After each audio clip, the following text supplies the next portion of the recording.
অকাপ সম্পত্তি অপাসল কালা কানুন বাতিল করো, নয়তো আল্লাহর গজবের জন্য তুমি তৈরি থাকো,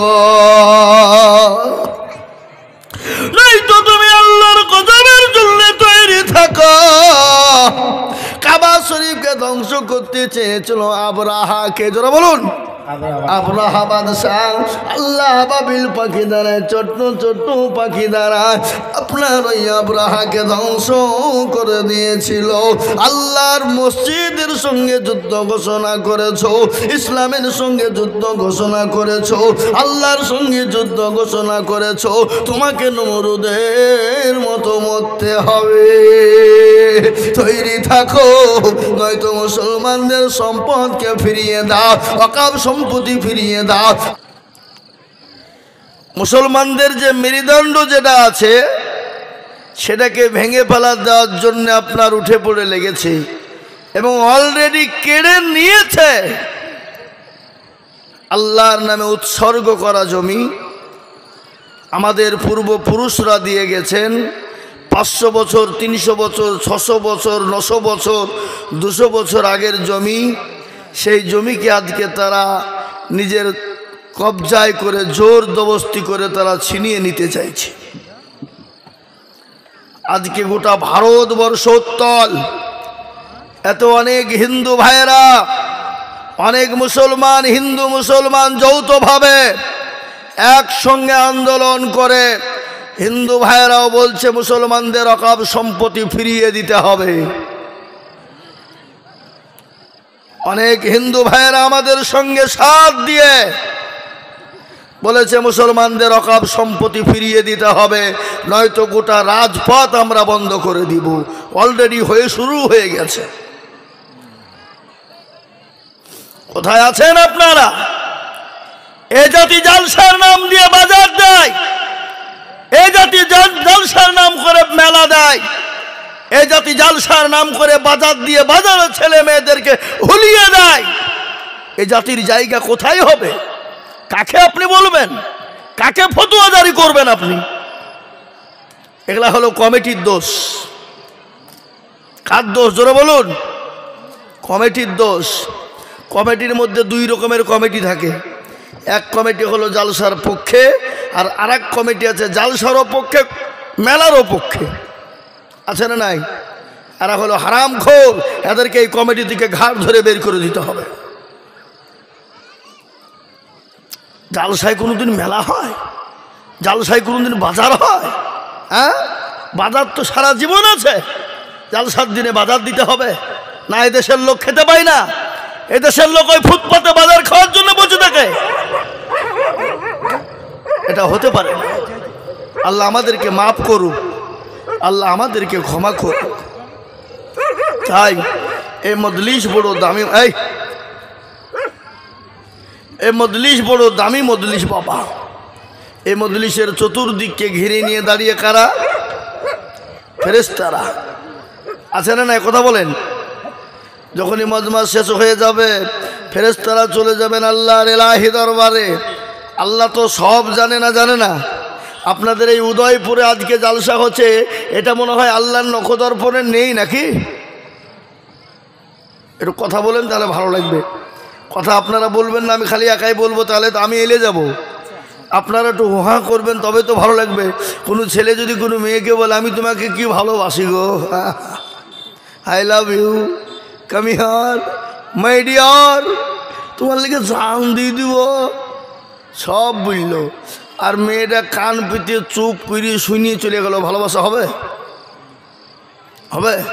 মেয়েটাও বলবে আই লাভ ইউ টু, আমিও তোমাকে ভালোবাসি, তবেই তো প্রেম জমবে নাকি? বুঝছেন আপনারা? বলুন।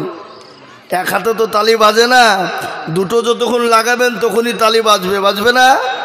তা আমি একদিকে বলে যাব আর আপনারা কান পেতে শুনবেন আর হাহু করবেন না, এটা তো ভালো লাগবে না বাপ। হ্যাঁ, হে মুসলমান, আসুন, জমে বসুন, গুছিয়ে বসুন, আর কথাগুলো শুনুন। তো আল্লাহ সব জানে, জানার পরে বলবে কোথা ছিলি? বলে আল্লাহ ওই উদয়পুরে জালসায় ছিলাম। বলে কেন? দেখলাম তোমার বান্দা বান্দিরা বসা। বলে কি কারণে? বলে আল্লাহ দেখলাম তোমার বান্দা বান্দিরা কোরআনের মজমাতে বসে আছে। আল্লাহ বলে কেন? বলে তারা জাহান্নামের ভয়ে আল্লাহ বসে আছে, কবরের আযাবের ভয়ে। আল্লাহ ডাক দিয়ে বলবে বান্দা ফেরেশতা শুনেলে ওই মজলিসের মধ্যে যারা বসে গেল আমি আল্লাহ তাদের জীবনের সমস্ত গুনাহকে ক্ষমা করে দিলাম।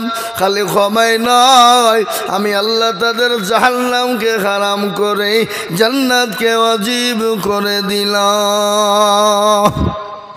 সুবহানাল্লাহ বলবেন না? না বাড়িতে গিয়ে বলবেন নাকি? এ বাবা, আল্লাহ এত বড় দয়ালু, তিনি আরহামার রহিমিন, তিনি হলেন পরমাধিকারের আলম, তিনি এক এবং অদ্বিতীয়, তিনার কোনো শরীক নয়। আল্লাহ শরীক আছে নাকি? আল্লাহ যদি দুটো হইতো এখন উদয়পুরে মারামারি লেগে যেত। কি বলছেন আপনারা বলুন? এক আল্লাহ জালসার পক্ষে, এক আল্লাহ হচ্ছে বাজারের পক্ষে, দুজনাই লড়াই শুরু হতো। আল্লাহ বলে না আমি এক এবং অদ্বিতীয়, আমি আল্লাহ এক এবং একক, আমার কোনো অংশীদার নয়। কুল হুয়াল্লাহু আহাদ আল্লাহুস সামাদ। ঠিক না বেটি? জোরে বলুন।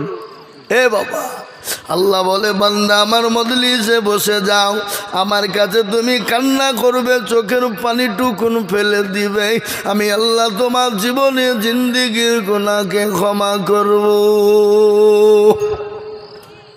আল্লাহ এত বড় দয়ালু, তিনি আরহামার রহিম। আল্লাহ বললে তোমার মা তোমাকে যত না ভালোবাসে আমি আল্লাহ তার থেকে তোমাকে হাজার হাজার গুণ বেশি ভালোবাসি। অথচ সে আল্লাহ, সে মুসলমান আল্লাহকে চিনে না, সে মুসলমান আল্লাহর হুকুম পালন করে না, সে মুসলমান আল্লাহর কোরআনকে পড়ে না, সে মুসলমান নামাজ পড়ে না, সে মুসলমান আল্লাহকে চিনে না।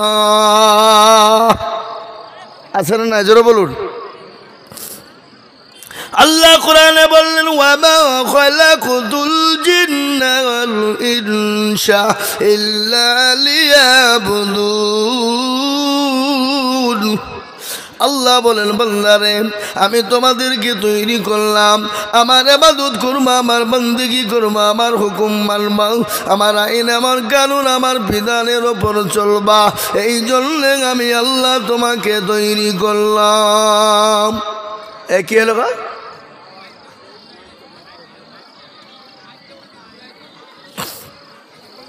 এদিকে আসেন, এদিকে বসেন। আমার ভাইয়েরা ভালো করে শুনবেন। আল্লাহ কোরআনে বললেন আমি জিন এবং ইনসানকে দুনিয়ার জমিনে তৈরি করলাম, তারা আমার ইবাদত করবে, আমার বন্দেগী করবে, আমার হুকুম পালন করবে, এই জন্যে আমি আল্লাহ আমার বান্দাদের বানিয়েছি। কিন্তু মুসলমান নামাজ পড়ে, কথা বলেন না কেন? মুসলমান নামাজ পড়ে না, মুসলমানদের ভিতরে নামাজ নাই, রোজা নাই, কুল নাই, কলমা নাই, উত্তর দক্ষিণ কিছু নাই। মুসলমানদের ভিতরে আজকে নামাজি নাই। আজকে মুসলমানদের ভিতরে 98% মুসলমান নামাজ পড়ে না।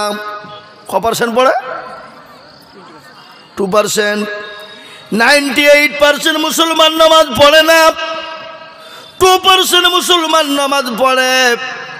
কিন্তু মুরব্বী হয়ে গেছে চাচা, দাদু, দাড়ি পেকে গেছে, মুখ পেকে গেছে, চোখে নরম, 20 বছর ধরে চাচা নামাজ পড়ে, আত্তাহিয়াত জানে না, দুরূদ শরীফ জানে না, দোয়া মাসুরা জানে না, দোয়া সানা জানে না, ইন্না তাইনা কুল দেখা যায় তার মধ্যে 20টা ভুল আছে না? নাই জোরে বলুন, আছে কিনা?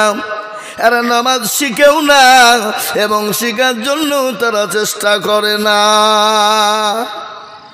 এরা নামাজ শিখেও না, শিখার চেষ্টাও করে না। ইমাম সাহেব আছে মসজিদের, আপনাদের ইমাম সাহেব নাই?